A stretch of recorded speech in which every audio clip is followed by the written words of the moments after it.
I have a couple brief thoughts on the latest informal debate between Nathan Anderson and Paul Facey. I believe that's how you say his last name. This was on Eschatology Matters YouTube channel.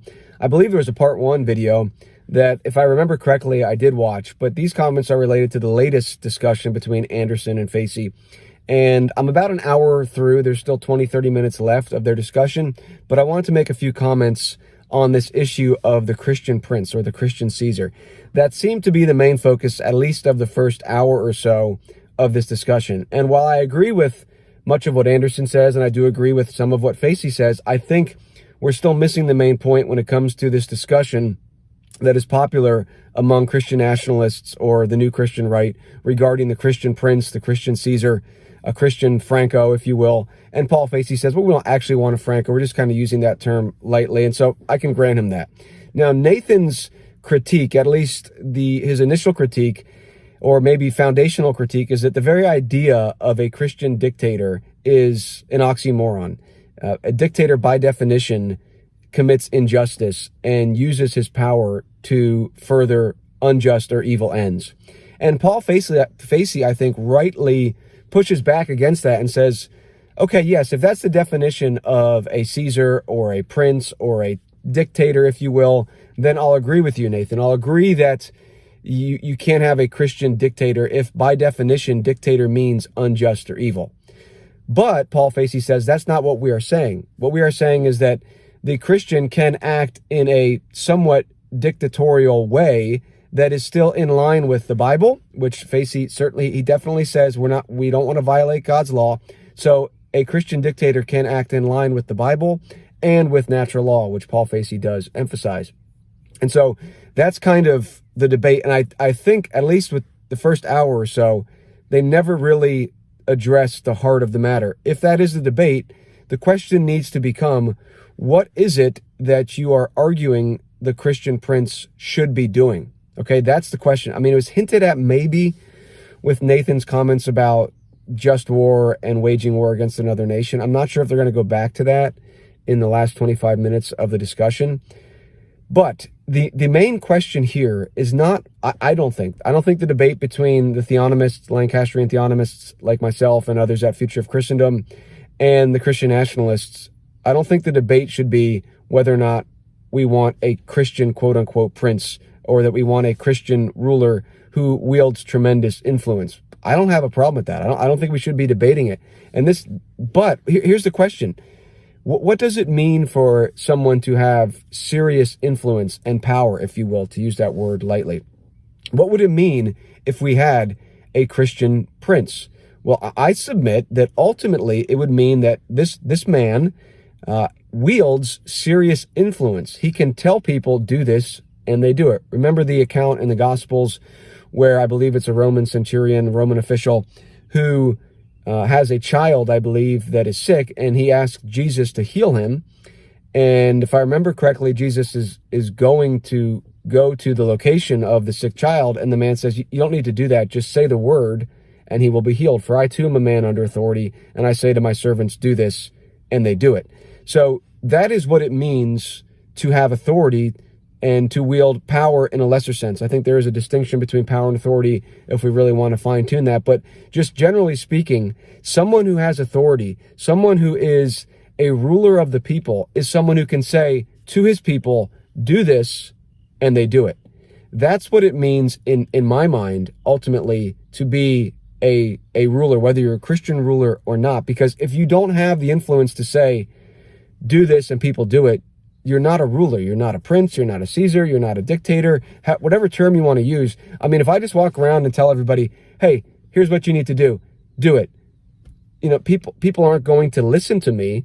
But if you have someone who's in a position who has gained the influence of his people, and he says to them, do this, and they do it, there's no problem with that. So the debate is not whether or not we should have someone at the top who says do this and the people do it.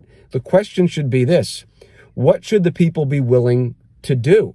Right? That is ultimately the question. I would submit right now we have something similar to one man at the top who says, do this, and everyone does it. Now, the difference, and I'm not saying there's no differences, perhaps this is more of an oligarchy, but the idea we have in America is that the Americans have accepted that whatever comes from their legislative branch, whatever comes from their Congress, National Congress, State Congress, whatever comes from these legislatures, we have to do. We will obey. So I get that that's not one man, but we already have a system in America where people will do whatever the people at the top say. So we already have multiple princes. Now, if the argument is, well, it would be better if one, I'm not really going to die on that hill. Again, the issue, people argue for a monarchy, and I'm willing to hear their arguments. In fact, I say, okay, that's fine. But what is the king's role, and what should the people do in response to the king telling them to commit injustice? We have good kings in the Bible. We have wicked kings. And even the king was to, look at Deuteronomy 17, was to meditate and write out God's law, not his own laws. So the debate is not so much in terms of, hey, how many people do we want at the top telling us what to do? The question is, what should the people do in response to those that are over them and the edicts that they give? And the theonomist is arguing that the people ultimately are the ones who need to see that justice is applied. Because, as I've said many times, you cannot have any magistrate, you cannot have a Christian prince who's able to achieve his political ends by himself. He needs the people to follow him. So I believe Christians should seek the political ends that God seeks, and that is namely justice. So if we have a Christian prince who is saying to the people, this is what you need to do for the common good of the nation, namely, adjudicate based on God's law. That is what I will enforce and promote and establish as I am able. And the only way I can do that as a Christian prince is if my people will follow me, is if I say do this and they do it, is if I say you need to adjudicate that case based on God's law. I can't adjudicate every case. I mean, look at Moses. He couldn't adjudicate every case. So there were people appointed under him to adjudicate cases based on God's law. So the debate should not be, hey, would it be good or bad if we had someone that had serious influence and people listen to? That's kind of irrelevant because you always have that by default. The question is, can we get the people in this nation to want a Christian prince, if that's the thing, if that's the hill you want to die on, fine, to want a Christian prince who says to the people, adjudicate based on God's law, and who recognizes, and I think both Paul Facey and Nathan Anderson would affirm that there are certain things, and Paul Facey definitely affirms this because he says, well, if your definition of a tyrant is someone who commits injustice, then I agree with you. So even Paul Facey agrees that there are certain things a Christian prince can't do. So I just think the whole focus on whether or not we want a Christian prince misses the point. I don't care what you call him. I don't care if you call him a king. I don't care if you call him a prince. No, I think the form does matter. If the idea of a king brings with it X, Y, and Z, then you're going to have problems. I think that was Samuel's point in the Bible. He says, look, if you ask for a king to be like the nations, this is what's going to happen. That's the reason the people asked for a king. Because some people make the argument, well, God had set up and there would have been a king if they obeyed God righteously. But the reason the people asked for a king was not because they said, well, you know what? God has promised there to be a king from the line of Judah. The scepter will not depart from Judah, going back to Genesis. And we want a king so that we can obey God and honor God. That's not what they did. They said, we want a king. Why? So that we can be like the nations around us. And so Samuel warned them and said, if that's what you want, this is what you're going to get. Because the form that you're asking for is the one of the nations.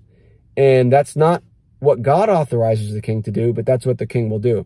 So I'm not saying the question of a monarchy or these things is completely irrelevant, but I'm just saying the main point when we're discussing this, especially today in America with the Christian nationalists or the new Christian right, the question should be, okay, fine, you want a Christian prince, you want a man at the top that can wield serious influence and that can tell people this is the direction our nation should go. Okay, fine, so be it. But the question must be, what is he going to tell the people? Is he going to be like Job, that when he opens his mouth, the people listen and he establishes justice?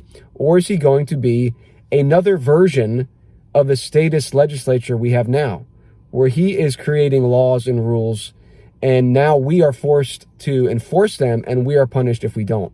And I think that's a very important point of distinction. Lancastrian theonomists, certainly we affirm the first table of the law, the second table of the law. We are not arguing for individualism. We're not arguing for libertarianism. We're not arguing for the liberal order. We are arguing for God's law. And we believe that this certainly flies in the face of the liberal order that says, hey, you can say whatever you want, the individual is supreme. That is not the case that we are putting forward. God's law is the standard of justice, and if my individualism conflicts with God's law wins out. Now, the only way that works practically is if you have people who are willing to apply God's law, and if we have a Christian prince, someone at the top, quote unquote, that influences the people to adjudicate based on God's law, then by all means, let's have that Christian prince. But we're missing the point if we make it simply about this concept of a ruler at the top. There's no problem with a leader at the top, a chief judge, even a king. The question is, what is his role and how should the people respond to him?